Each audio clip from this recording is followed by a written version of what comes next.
तो दोस्तों आज मैं एक्सप्लेन करने वाला हूँ हाल ही में रिलीज की गई एक इंडोनेशियन हॉरर मूवी को जो कि रियल स्टोरी के ऊपर बेस्ड है। जी हाँ, बेस्ड है, इंस्पायर्ड नहीं है। इस मूवी का नाम है KKN द डांसिंग विलेज, या फिर आप ये भी कह सकते हो KKN the curse in the dancing village. अब आप ये बोलोगे कि KKN का मतलब क्या है, तो उसका मतलब होता है एक्स्ट्रा करिकुलर एक्टिविटी। और ऐसा क्यों है इसके बारे में आपको मूवी के अंदर पता चल जाएगा। इस मूवी के डायरेक्टर हैं अवी सूर्यादी और इस मूवी ने पहले 25 दिन के अंदर ही एक न्यू रिकॉर्ड सेट कर दिया था इंडोनेशिया के अंदर। काफी टाइम बाद एक अच्छी इंडोनेशियन हॉरर मूवी निकल कर आई है। अब रियल लाइफ में जिन लोगों के साथ में ये सारा हादसा हुआ था उनका नाम, कॉलेज या फिर कुछ भी रिवील नहीं किया गया है, लेकिन फिर भी मुझे एक गांव का नाम पता चला है जिसके बारे में ये हो सकती है, जिसके बारे में मैं आपको एंड में बताऊंगा। तो वीडियो को एंड तक जरूर देखना। 2009 के अकॉर्डिंग ट्विटर के ऊपर एक सिंपल मैन नाम के इंसान ने इस ट्रू स्टोरी को रिवील किया था। तो चलिए अब बिना किसी देरी के चलते हैं सीधा वीडियो की तरफ। कहानी की शुरुआत 2009 में होती है, जहां पर 6 दोस्त अपने कॉलेज के एक प्रोजेक्ट या फिर एक्स्ट्रा करिकुलर एक्टिविटी के लिए एक विलेज में आते हैं, और वो भी विलेजर्स की हेल्प करने के लिए। और यही उनका टास्क होता है जिसके बिना उनको डिग्री नहीं मिलेगी, जो कि हर कॉलेज के अंदर होता है कि अगर आपने अपना मेजर प्रोजेक्ट कंप्लीट नहीं किया तो आपकी डिग्री के ऊपर खतरा आ सकता है। अब इस गाँव के अंदर एंट्री के लिए उनका सुपरवाइजर या फिर हेल्पर होता है प्रभु, जो की उसी विलेज में ही रहा करता था। अब बात करें इस विलेज के अंदर आने के लिए तो एक काफी कच्चे रास्ते से वहां पर आना पड़ता है, और एक छोटा सा पुल है बहुत ही पतला सा, वहां से बाइक के जरिए अंदर जाना पड़ता है क्योंकि यहाँ पर कार वगैरह जा नहीं सकती। बात करें गांव के बारे में तो यहाँ पर बहुत ही कम लोग रहते हैं। गांव के आसपास ढेर सारी ऐसी चीजें हैं जो कि रिचुअल के लिए इस्तेमाल होती हैं, लेकिन वो क्यों है इसके बारे में फिलहाल इन 6 बच्चों को नहीं पता। लेकिन जब इसके बारे में हमें और आपको पता चलेगा तो आपकी रूह कांप जाएगी। खैर, इन 6 दोस्तों के नाम होते हैं नूर, विद्या, आयु, बीमा, एंटोन और वायु। अब यहाँ पर आते ही नूर को उस विलेज के अंदर कुछ अजीब लगता है और विद्या को आते ही वहाँ पर गामेलान सुनाई देता है, जो कि एक तरह का ट्रेडिशनल गाना और डांस करने की सेरेमनी होती है इंडोनेशिया के अंदर। उसके बाद में गर्ल्स जो होती हैं वो मिसेस सुंदरी के साथ में रुकती हैं और बॉयज उनके साथ वाले घर में। अब रात को विद्या ये बताती है कि उसने सच में गामेलान की आवाज सुनी थी, लेकिन सुंदरी उससे ये कहती है कि उसको इन सब चीजों से दूर रहना चाहिए और इस चीज की आवाज आना बिल्कुल भी सही नहीं है। खैर, रात को विद्या को एक शैडो दिखाई देती है और वो डर कर सो जाती है। खैर, अब यहाँ पर हम एक ओल्ड स्पिरिट को भी देख पाते हैं जो कि नूर को सोते हुए सहला रही थी, जिसका राज वीडियो के एंड में हमको पता चलेगा। जिसके बाद में प्रभु अगले दिन सभी को विलेज दिखाता है, जहाँ पर उन्हें एक कब्रिस्तान वो दिखाने ले जाता है, जहाँ पर 10 साल या उससे छोटे बच्चों को दफनाया जाता था। और सबसे बड़ी बात ये थी कि इस गांव के अंदर एक भी बच्चा नहीं था, तो यहाँ पर गांव वालों ने कुछ ना कुछ तो गड़बड़ जरूर कर रखी थी। खैर, रास्ते में अब उनको एक फॉरेस्ट भी दिखाई देता है, जिसके अंदर जाने से प्रभु सबको स्ट्रिक्टली मना कर देता है और ये भी बताता है कि वहाँ पर तपाक तिलाज नाम की एक जगह है जहाँ पर जाना बिल्कुल मना है, और अगर वो लोग वहाँ पर गए तो उनका जिंदा रहना बहुत ही मुश्किल होगा। खैर, अब बाद में ये 6 दोस्त जो होते हैं वो 3 ग्रुप्स के अंदर बट जाते हैं ताकि इस गांव की वो हेल्प कर पाए, जिसके अंदर आयु जो होती है वो बीमा को अपनी टीम में ले लेती है, क्योंकि आयु यहाँ पर बीमा को लाइक करती थी, लेकिन बीमा असल में विद्या को लाइक करता था। और सारी की सारी कहानी जो है ना वो इन तीनों से ही रिलेटेड है, और नूर यहाँ पर एक स्पेशल बच्ची है, तो देखने में आपको काफी ज्यादा इंटरेस्ट आने वाला है। और सबसे बड़ी बात, जैसा कि मैंने आपको बताया कि ये एक रियल स्टोरी है, तो इसको आप मूवी की तरह बिल्कुल मत देखना, इसको बिल्कुल ऐसे देखो जैसे कि ये रियल कहानी आपके सामने चल रही है। खैर, अब इसके बाद में नूर और विद्या नहाने जाते हैं, जहाँ पर नूर को एक डिमोनिक एंटिटी दिखाई देती है और वो बिना नहाए वहाँ से बाहर आ जाती है। अब जब उसके बाद में विद्या नहाने जाती है तो हम ये नोटिस करते हैं कि नूर अपनी दोस्त को बाहर से ही देख रही थी, क्योंकि वो जानती थी कि अंदर कोई डिमोनिक एंटिटी है और वो उसकी फिक्र कर रही थी। लेकिन तभी हम ये देखते हैं कि वहाँ पर एक खूबसूरत डांसर उनको दिखती है जो कि विद्या के सामने खड़ी हुई थी, पर फिर अचानक से ही वो गायब हो जाती है, जिससे ये दोनों ही डर जाती हैं। और सबसे बड़ी बात ये थी कि जहाँ पर ये दोनों नहाने गई थी उसके बगल में ही एक स्विमिंग पूल टाइप था, जो कि पुराने जमाने में जो फीमेल डांसर्स हुआ करती थी वहाँ पर नहाया करती थी। और यहाँ पर इस डांसर का राज है क्या, ये हमको आगे पता चल जाएगा। और एक और छोटी मोटी चीज ये है कि जब भी ये डांसर कहीं पर होती थी वहाँ पर आसपास हम स्नेक्स को नोटिस कर पाते हैं। खैर, उसके बाद में नूर को प्रभु मब्बा के पास में लेकर जाते हैं, जो कि काइंड ऑफ एक उस्ताद जी थे, यानी कि प्रीस्ट आप कह सकते हो, जो कि यहाँ पर नूर को एक कॉफी ऑफर करते हैं। अब ये जो कॉफी है ना, ये एक तरीका है जिसको मब्बा यूज करते हैं टू नो कि if somebody is followed by any ghost और नॉट, यानी कि किसी के पीछे कोई भूत प्रेत पड़ा हुआ है या फिर नहीं। और अगर यहाँ पर कॉफी कड़वी होती है तो सब कुछ ठीक है, लेकिन अगर ये पीने वाले को मीठी महसूस होती है तो वो बंदा या फिर जो बंदी है वो पॉजेस्ड है। असल में ये जो कॉफी है ना वो वहाँ के भूतों को काफी पसंद थी, तो मब्बा इन्हें यूज किया करते थे। और ये चीज हमने नोटिस करी है कि डीमंस हो या फिर किसी और तरह की एंटिटी हो, उसको इस टाइप की चीजें काफी पसंद है। और ये जो कॉफी थी ये कोई आम कॉफी नहीं थी, इसके अंदर कुछ स्पेशल पाउडर मिला हुआ था। खैर इस कॉफी को पीने के बाद में पता चल जाता है कि नूर के पीछे एक डिमोनिक एंटिटी है, लेकिन मब्बा एक रिचुअल से सब कुछ ठीक कर देते हैं, जिसके अंदर वो एक जानवर की बलि देते हैं। लेकिन तभी हम ये नोटिस कर पाते हैं कि वहाँ पर मब्बा के पास एक डिमोनिक एंटिटी होती है जो कि डॉग की फॉर्म में थी, और वो डॉग उस मरे हुए जानवर को ले जाता है और वहाँ पर खड़ा हो जाता है, जिसने एक अजीब सा ही ह्यूमन टाइप का फॉर्म ले लिया था। तो मेरे ख्याल से यहाँ पर जो मब्बा थे वो डिमोनिक एंटिटी से लड़ने के लिए डीमंस का ही इस्तेमाल कर रहे थे। खैर उसके अगले सीन में सभी लोग सो रहे होते हैं कि तभी विद्या की नींद खुल जाती है और उसे नूर वहाँ पर डांस करते हुए दिखाई देती है। लेकिन बाद में सबको ये पता चलता है कि असल में ये डांस जो थी वो विद्या ही कर रही थी नींद में, और उसे हेलुसिनेशंस होने लगे थे।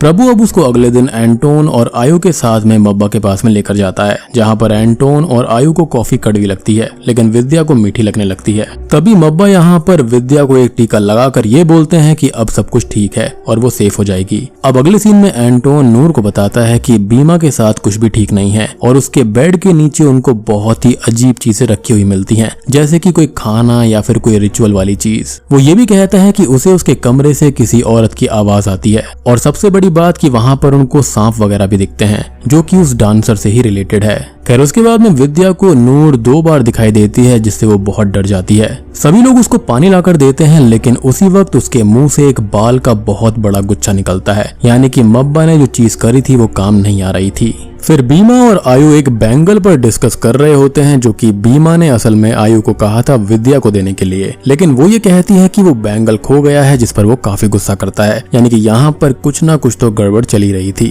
खैर अब सभी लोग ये डिसीजन लेते हैं कि वो सब वापस चले जाएंगे, लेकिन आयु यहाँ पर मना कर देती है, जिसके बाद में नूर तपाक तिलास से आयु और बीमा को बाहर आता हुआ देखती है, जहाँ पर वो दोनों ही इंटीमेट हो रहे थे, और इस बात पर वो बहुत ही ज्यादा गुस्सा होती है। और अब आप यहाँ पर ये सोचोगे कि बीमा तो आयु को पसंद नहीं करता था, वो तो विद्या को पसंद करता था, तो ये दोनों इंटीमेट कैसे हो गए? तो इसके पीछे भी एक गहरा राज छुपा हुआ है। खैर अब अगले सीन में हम विद्या और वायु को मार्केट जाता हुआ देखते हैं, जहाँ पर वो कुछ सामान लेने गए थे। उनको वहाँ पर एक डम्पलिंग वाला ये कहता है कि उन्हें इस विलेज में नहीं रहना चाहिए। उसका ये मानना था कि बाहर से आने वाले लोगों को यहाँ की जो स्पिरिट्स होती हैं वो मार डालती हैं, और इनके साथ में भी ऐसा ही कुछ हो रहा था। खैर अब वापस आते टाइम उन दोनों की जो बाइक होती है वो खराब हो जाती है, और तभी उनको वहाँ पर एक बूढ़ा व्यक्ति मिलता है जो कि उनको गामेलान की तरफ ले जाता है, जहाँ पर ये नाच गाना चल रहा होता है। अब वहाँ पर जाते ही वायु और विद्या को वही डांसर दिखाई देती है जो कि नूर को और उसको दिखाई दी थी, और इसको देखते ही विद्या बहुत ही ज्यादा डर जाती है। वायु इस डांसर को देख के काफी ज्यादा मदहोश हो जाता है, क्योंकि वो काफी सुंदर थी। वहाँ पर उसको ढेर सारा खाना भी दिखाई देता है, जिसको वो खा लेता है और अपने दोस्तों के लिए पैक भी करा लेता है। अब तभी वो बूढ़ा व्यक्ति जो होता है वो उसको ये कहता है कि उनकी बाइक ठीक हो गई है, जिसके बाद में वो वहाँ से जाने लगते हैं। लेकिन शॉकिंगली हम ये नोटिस कर पाते हैं कि वहाँ पर जितने भी लोग थे, जितने भी डांसर्स थे और मेन डांसर जो थी, वो सब उसी को देख रहे थे। अब जैसे ही वो वापस आकर उस पैकेट को खोलता है तो उसके अंदर खाना नहीं होता, बल्कि एक मंकी का कटा हुआ सर मिलता है, जो कि बहुत ही ज्यादा शॉकिंग था। अब नूर ये सब देखकर समझ जाती है कि यहाँ पर कुछ ना कुछ गड़बड़ है, और वो सभी के बैग्स को चेक करने लगती है। लेकिन तभी वहाँ पर पजेस्ड हुई विद्या आती है, जो कि उसको वार्न करती है कि वो उसके काम में टांग ना अड़ाए, जिससे हम समझ पाते हैं कि ये विद्या नहीं बल्कि विद्या या तो पजेस्ड है या फिर उसके रूप में कोई और है। तभी बीमा नूर को अपने ड्रीम के बारे में बताता है, जिसके अंदर विद्या को बचाने के लिए उसने उसी डांसर के साथ में एक डील कर ली थी, क्योंकि उस ड्रीम के अंदर उसने ऐसा देखा था कि विद्या को ढेर सारे स्नेक्स कैप्चर कर रहे हैं, और स्नेक का मतलब यही डांसर। तो यहाँ पर उसने एक बहुत ही शॉकिंग डील करी थी, लेकिन उसके साथ साथ उसने एक और चीज कर ली थी जो कि और भी ज्यादा भयानक थी, जिसके बारे में हम थोड़ी देर में बात करेंगे। खैर नूर अब यहाँ पर समझ जाती है कि वो कोई डांसर नहीं है बल्कि एक बहुत ही खतरनाक जिन है, और उसको ये जिन जो है वो डिमोनिक रूप में दिखता है, ना कि किसी डांसर के रूप में, जिसका रीजन भी बहुत ही बढ़िया है। मतलब इस मूवी के अंदर इतने असली पत्ते हैं कि एंड में पत्ते खोलने में मजा आ जाएगा आज तो। अब आगे की इन्वेस्टिगेशन से नूर को ये पता चलता है कि आयु ने भी उसी जिन के साथ में डील कर लिया था, यानी कि उस डांसर के साथ में, और बदले में उस जिन ने उसे एक ग्रीन कलर का स्कार्फ दिया था। और ये पता चलता है कि बैंगल भी आयु के पास में ही था, और ये सारा का सारा मांजरा बड़ा ही उलझा हुआ है। खैर अब ये सब होने के बाद में सभी लोग फाइनल फाइनली डिसाइड करते हैं कि डिग्री जाए भाड़ में और वो अगले ही दिन सभी वापस चले जाएंगे। इनफैक्ट प्रभु भी यहाँ पर काफी ज्यादा नाराज हो गया था और बहुत ही ज्यादा दुखी भी था कि उसकी वजह से ऐसा हो रहा है, और वो सबको कहता है कि वो सभी यहाँ से चले जाएं। और आप ये भी सोच रहे होंगे कि ये लोग यहाँ से जा क्यों नहीं रहे थे, इन बच्चों को अपनी डिग्री का डर था। लेकिन उसी रात होता यह है कि विद्या को बीमा फॉरेस्ट के अंदर जाता हुआ दिखाई देता है, जो कि असल में उसकी स्पिरिट होती है। अब बीमा की जो स्पिरिट होती है वो उसे उसी डांसर के कंट्रोल में दिखाई देती है, और एक ओल्ड मैन की स्पिरिट विद्या को उसी डांसर के पास में ले जाता है। और ये ओल्ड मैन वही था जो कि विद्या और वायु को उस गामेलान में मिला था, यानी कि जब उनकी बाइक खराब हो गई थी वही उनको वहां लेकर गया था। और ये जगह कहीं और नहीं बल्कि उसी फॉरेस्ट के अंदर थी जो कि कर्स्ड होता है, जिसका नाम तपाक तिलास था, जहां पर जाने से प्रभु ने सबको मना किया था। अब शॉकिंगली विद्या को वहां पर आयु की स्पिरिट भी दिखाई देती है, जो कि उसी डांसर जैसी बन गई थी, और यहाँ पर वो रोते हुए डांस कर रही थी, यानी कि वो ऐसा करना नहीं चाहती थी, जो कि कुछ और नहीं बल्कि उसकी की हुई डील का ही पार्ट था। अब यहाँ पर तभी नूर की नींद खुलती है तो उसे आयु की बॉडी बहुत ही अजीब लगती है, जैसे कि वो बिल्कुल ठंडी पड़ गई थी। ऐसा लग रहा था जैसे कि उसके अंदर जान ही ना बची हो और उसकी सोल को किसी ने निकाल लिया हो, जो कि कोई और नहीं बल्कि उसी डांसर ने किया था, जो कि एक जिन है। अब अपने दोस्तों को बचाने के लिए नूर सीधा मब्बा के पास में जाती है और वो उनको वही कड़ा और ग्रीन कलर का स्कार्फ देती है, और तब जाकर यहाँ पर मब्बा कुछ बताते हैं। और दोस्तों अब यहाँ पर खुलते हैं इस मूवी के असली पत्ते। वो ये बोलते हैं कि असल में वो डांसर एक दूवा है, जिसको हेड ऑफ स्पिरिट कहा जाता है। और दूवा यहाँ पर किसी भी स्पिरिट का नाम नहीं है, बल्कि खाली ये दर्शाता है कि वो सारी की सारी स्पिरिट्स की रानी है, हेड है। और हर किसी को यहाँ पर उसने अपना नाम दूवा ही बताया था। दूवा असल में एक डांसर होता है, यानी कि किसी भी डांसर हेड को यहाँ पर नाम दिया जाता है दूवा। और अगर वो अपना रियल नेम सबको बता देती तो उसको कोई भी कंट्रोल में कर सकता था। खैर यहाँ पर मब्बा बताते हैं कि उसका असली नाम बादरवुही है, और असल में उसने बीमा को और आयु को दोनों को ही फंसाया है और उनकी स्पिरिट को कंट्रोल में ले लिया है, जिसके चलते अब कोई भी कुछ नहीं कर पाएगा।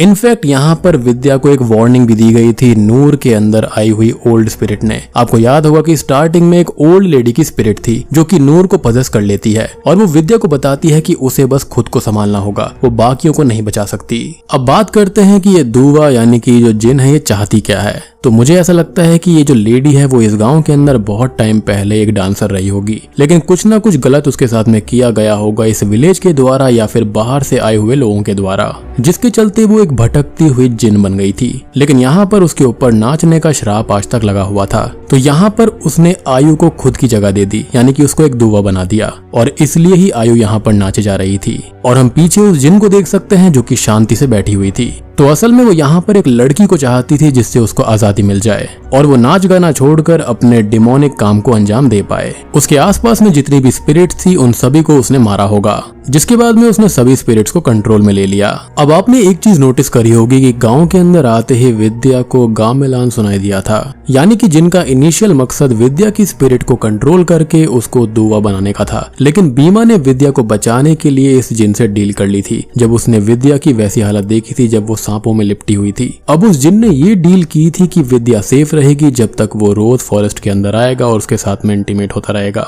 यही रीजन है कि वो रोज फॉरेस्ट के अंदर जाता था। लेकिन बीमा को उसने लालच दिया कि वो एक जिन है जो कोई भी काम पूरा करवा सकती है, तो वो किस इच्छा को पूरा करना चाहता है। तो बीमा ने यहाँ पर विद्या का प्यार मांग लिया था, जिसके लिए जिन ने अपना वो गोल्ड बैंगल उसको दिया। जी हाँ, वही बैंगल बीमा ने अब आयु को दिया था ताकि आयु उस बैंगल को विद्या को दे दे। लेकिन आयु तो यहाँ पर बीमा से प्यार करती थी, तो उसने वो खुद के पास रख लिया, यानी कि जेलस होकर। अब जब जिन यहाँ पर विद्या के पास पोजीशन में आती है उस बैंगल के जरिए, तो यहाँ पर वो बैंगल उसको आयु के पास मिलता है। तो आयु ने भी यहाँ पर जिन से डील कर ली थी और अब आयु को जिन ने वो ग्रीन स्कार्फ दे दिया था। डील यहाँ पर ये थी कि बीमा उसके प्यार में पड़ जाए, और ये स्कार्फ बहुत ही पावरफुल था, जिसके चलते ही आयु और बीमा इंटीमेट हुए थे, जो कि नूर ने देख लिया था। बीमा की मर्जी उसमें बिल्कुल भी नहीं थी, लेकिन वो पजेस हो गया था, वो बंध गया था। लेकिन जिन यहाँ पर सबसे ज्यादा चालाक निकली, उसने आयु की स्पिरिट को कैद कर लिया। फिर उसने आयु को अपनी जगह पे दूवा बना दिया, क्योंकि एक बार जो डील कर ली वो टूट नहीं सकती। और इन्होंने प्यार के बदले में कह दिया था कि आप मेरे साथ कुछ भी कर सकते हो, मुझे बस प्यार चाहिए। अब यहाँ पर वो जिन खुद तो आजाद हो गई, बीमा के साथ इंटीमेट होने के लिए, नीड्स पूरी करने के लिए, लेकिन वो विद्या को नुकसान नहीं पहुंचा सकती थी क्योंकि जिन ने बीमा से वादा किया था कि जब तक वो उसकी बात मानेगा विद्या बिल्कुल सेफ रहेगी। लेकिन जिन यहाँ पर विद्या को भी चाहती थी, वो उसके साथ भी रहना चाहती थी, तो वो उसको भी ऑफर देती है कि वो अपनी मर्जी से वहाँ पर रहे। लेकिन तभी हम देखते हैं कि मब्बा को, जो कि अपने डिमोनिक डॉग को वहाँ भेज देते हैं डांसर वाली जिन के पास में, और बस उसको विद्या को आजाद करना पड़ता है। और तभी हम देखते हैं कि मॉर्निंग में विद्या वहाँ से आ रही थी और गाँव वाले उसको लेकर आ रहे थे, क्योंकि गाँव वाले उन तीनों को ही ढूंढने गए थे कि वो कहाँ पर चले गए। लेकिन अनफॉर्चुनेटली उस जिन ने बीमा और आयु की स्पिरिट को कंट्रोल में ले लिया था, जिसके बाद में हम ये देखते हैं कि बीमा और आयु की बॉडी जो होती है वो बिल्कुल अकड़ जाती हैं। ऐसा लगता है कि वो थोड़ा थोड़ा सांस तो ले रहे हैं, लेकिन उनके अंदर की सोल जो है वो धीरे धीरे चली जा रही है, यानी कि जिन के पास चली जाती है। जिसके बाद में हम ये देख पाते हैं कि एंड में खाली ये 4 बच्चे बचे होते हैं जो कि वापस शहर चले जाते हैं और इनको अपने 2 दोस्तों को वहीं पर छोड़कर जाना पड़ता है। जिसके बाद में बीमा और आयु को हॉस्पिटल के अंदर एडमिट तो किया जाता है, लेकिन उसके 4 दिन के बाद में ही वो मारा जाता है और आयु 3 मंथ में कोमा में रहने के बाद में मारी जाती है। और बात करें उन कब्रों के बारे में, यानी कि इस गांव के अंदर कोई भी छोटा बच्चा क्यों नहीं था, तो मब्बा ये बताते हैं कि इस गांव के अंदर सभी लोगों ने बच्चों की स्पिरिट्स को और बच्चों को यहाँ पर सैक्रिफाइस कर दिया है उस डांसर को, ताकि यहाँ पर वो सब सुरक्षित रह पाएं। और एंड में दोस्तों हमको एक और शॉकिंग बात पता चलती है कि नूर यहाँ पर सेफ इसलिए रही थी क्योंकि वो ओल्ड लेडी की स्पिरिट असल में नूर की गार्डियन एंजल बन गई थी, जिसने उसको पूरे टाइम प्रोटेक्ट किया था। खैर अब इस कहानी के कई सालों के बाद में नूर का इंटरव्यू लिया जाता है, जहाँ पर वो अपनी पूरी कहानी बयां करती है और ये भी बोलती है कि ये कहानी सबको बताई जाए, लेकिन उसके और उसके दोस्तों के नाम यहाँ पर बिल्कुल सीक्रेट रखे जाने चाहिए। इनफैक्ट कॉलेज का नाम भी नहीं आना चाहिए। और बूम, इसी के साथ में ये मूवी यहीं पर खत्म हो जाती है। तो दोस्तों ये थी KKN the dancing village movie की कहानी। उम्मीद करता हूँ कि आपको ये जरूर पसंद आई होगी।